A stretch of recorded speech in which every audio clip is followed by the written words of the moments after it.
Hello and welcome again to another talk about wine. These IVDP sessions about Douro and Porto wines, and today we are going to focus on the IVDP tasting chamber. It's always an element that is very interesting about the role of the IVDP on the certification and control of port and all the Douro wines.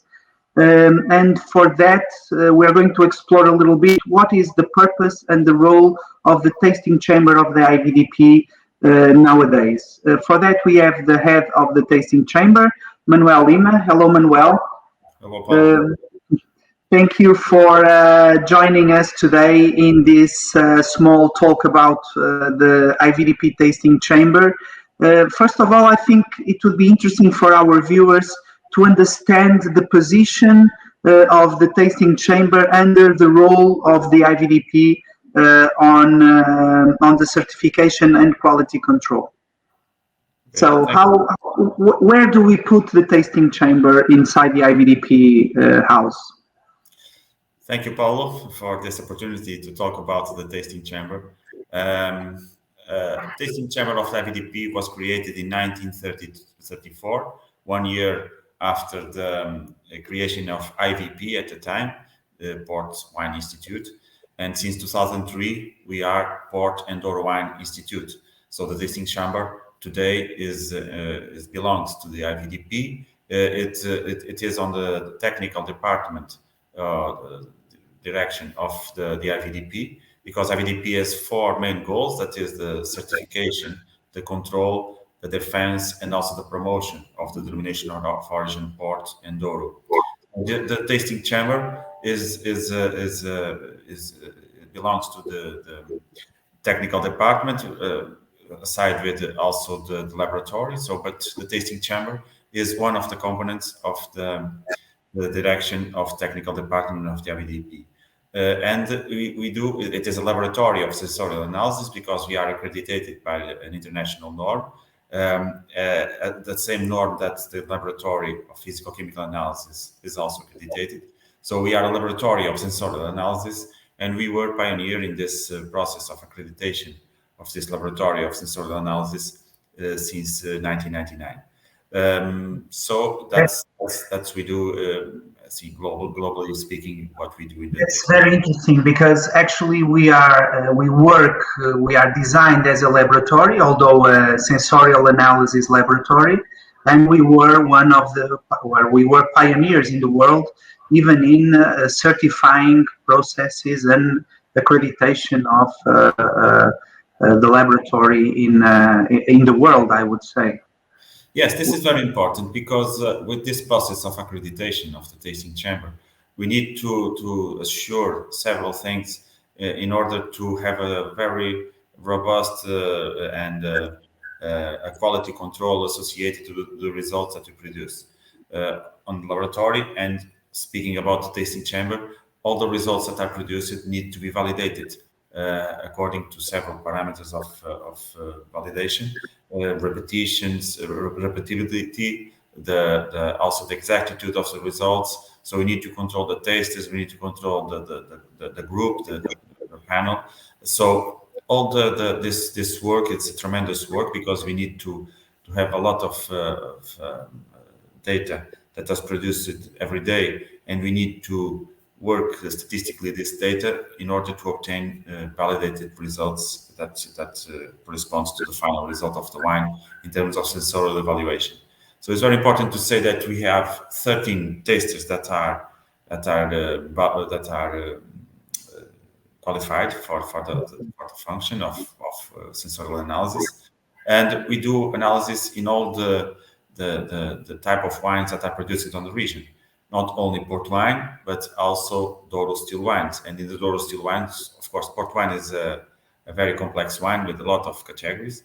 And we also have the Douro still wines. And even in this still wines, we have also diversity, a huge diversity of styles, because we have the whites, the roses, the reds, also differentiation qualities in Reserva, Grande Reserva.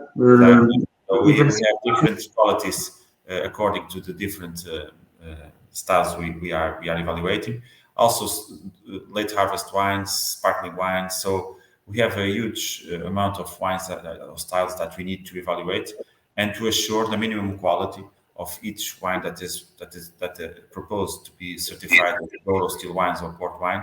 We need to have the tasters prepared to assure that the wines correspond to the minimum quality that is expected in each category or in each style of wine that is produced. How does these 13 tasters work in order to get a final result? Yes, of course.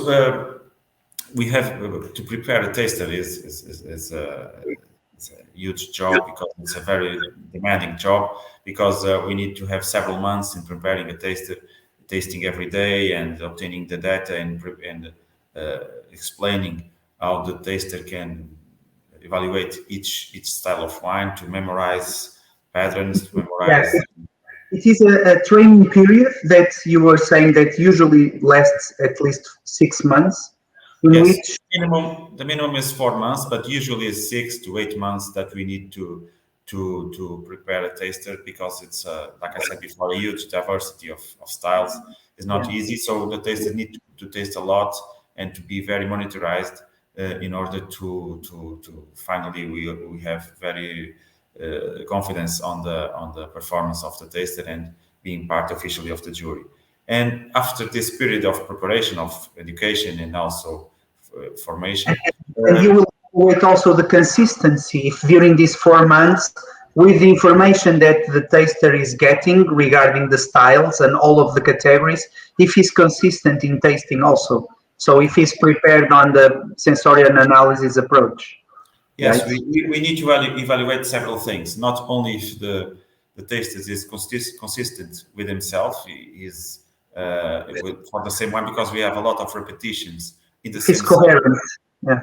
but also wines that are repeated in different days, so we can obtain a lot of information about the consistency of the taster, or the reproducibility of the taster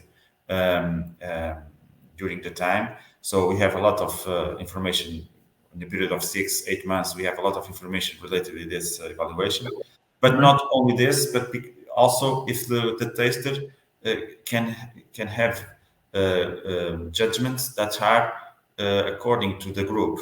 Okay, if his judgment in the different wines he is evaluating is in line with the evaluation of the group, that is the truth. The truth for each wine is the evaluation of the group, because the taster gives his contribute, but at the end we obtain a final result that is the contribution of several tasters for each wine and in each session of tasting. So this huge amount of information we obtain with 6-8 months, we have a lot of confidence if the taster is working well, and it is maybe it can be part officially of the jury. But yes. You already referred something that is very important, which is that the taste, the sample, when it comes, is tasted collegially. It's tasted, the same sample is tasted by 7 members, usually. And I think we should explore a little bit this process, this dynamic of how do we get a final result when a sample comes in for tasting.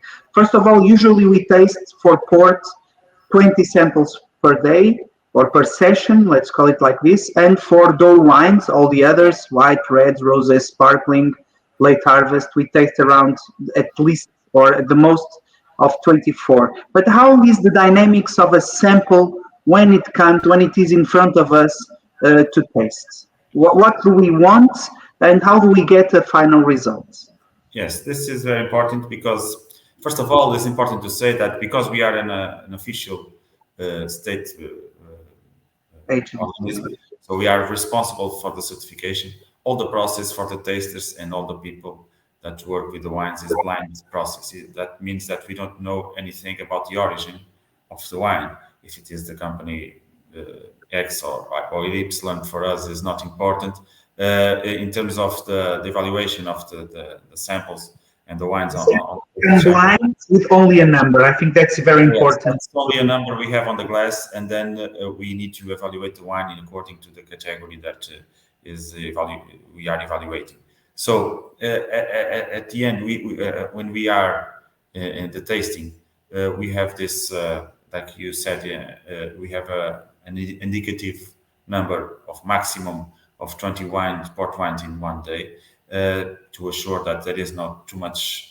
The taster don't become too tired, and then the results are going to decay in terms of the performance of the taster, maybe. So we have this indicative number of the maximum of wines that we can taste. But when we have this, we can imagine 20 wines for tasting. Of course, we have, like I said before, some wines that can be repeated on the same session, but the taster doesn't know what is the wines that are repeated. So it's always totally blind for the taster. And then he is going to evaluate the tasting according to different sensorial parameters. So we can evaluate, is obligatory for each wine. We make an evaluation of the visual evaluation of the wine, also the olfactive and gustatory evaluation of the wine, to obtain a final result in terms of quality of the wine. So we need to detect if the wine has no faults, of course. And in some categories, especially in port, it's very important to verify if the wine has the characteristics of the age that is indicated on the label. Several categories that can be very, very important. So we have a technical sheet that we need to fulfill the different parameters that we need to evaluate, and the taster makes his decisions for each the wines that they have on the session, and when you finalize the session, we have a person that is going to make the reunion of the several contributors of the different tasters that have tasted the wines, and we have rules too, and of course some statistical analysis that we can do to the results to obtain a final result according to the different parameters that we have evaluated. So at the end, we have a final result that usually is 5, 6, 7 tasters. Usually we can taste with 5, 6 tasters. Ideally, we set 7 tasters in each session to obtain a final result.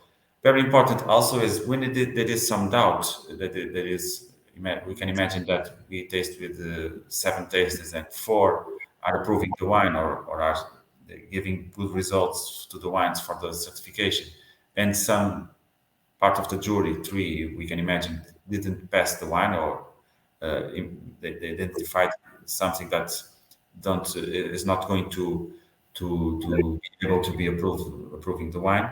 When it is these cases of doubt, we usually are going to evaluate the wine another time, in another day. So that means wine, we repeat the tasting for that in order to get a more robust result, right? That's it. We want more try to clarify better the situation. And in this case, the wine is going to be evaluated in the next day or with another bottle. And we are at the end, we are going to obtain a final result that is a reunion of the 2 tastings. So we are going to have more information, more robustness in terms of statistical analysis. So we are going to have ideally a more credible result at the end. So this is what our way of evaluating. That's the role that we have. One final question: if the producer doesn't agree with our approval or rejection, because at the end we only approve or reject the proposal that the producer sent to us. I want this wine to be a 10-year-old, or I want this wine to be a Grande Reserva red. So we just say yes or no. We are not, I think it's important to emphasize that we are not there to say, oh, this is an excellent wine, should be a vintage. That's not our role. Our role is to say, yes, it is a vintage according to our perspective on all the data that you said, or no, it's not a vintage. So we have a binary result. But if the producer doesn't agree with us, what can the producer do? Although the role of the tasting chamber ends there, right? But the producer can appeal to the result to another chamber. Yes, there is a possibility when there is some rejection of a wine in the tasting chamber of the IVDP, that the producer can appeal to a jury of appeal that is constituted by some prestige enologists of the business that are chosen by the president of the IVDP in the case of the port wine, the port wine wines, of the interprofessional council that are indicated some enologists from the production and the commerce to make a jury of the Douro still wines. But these two committees, the jury of appeal for port wines and still wines, they are going to evaluate once again the wine and can and the producer can in this moment try to defend or try to argument why they don't agree with the decision of the IVDP. And then this group of enologists are going, or tasters, they are going to make a final decision based on the technical evaluation they made to the also wine. blind, they don't know the producer, exactly the same Can you know the producer? At the beginning, when they the technical evaluation of the wine, they don't know what is the producer. Then the producer can defend himself, and they take the final decision at the end with all the information they have obtained. But it's always a technical decision. Okay. I think we have generically and also profoundly what is our role here of the tasting chamber inside the IVDP organics. And also what do we aim when we are tasting wines and are certifying or controlling when the wines are already in the market, the port and Douro appellation wines. Manuel, thank you very much, and see you next time. Thank you very much. Thank you.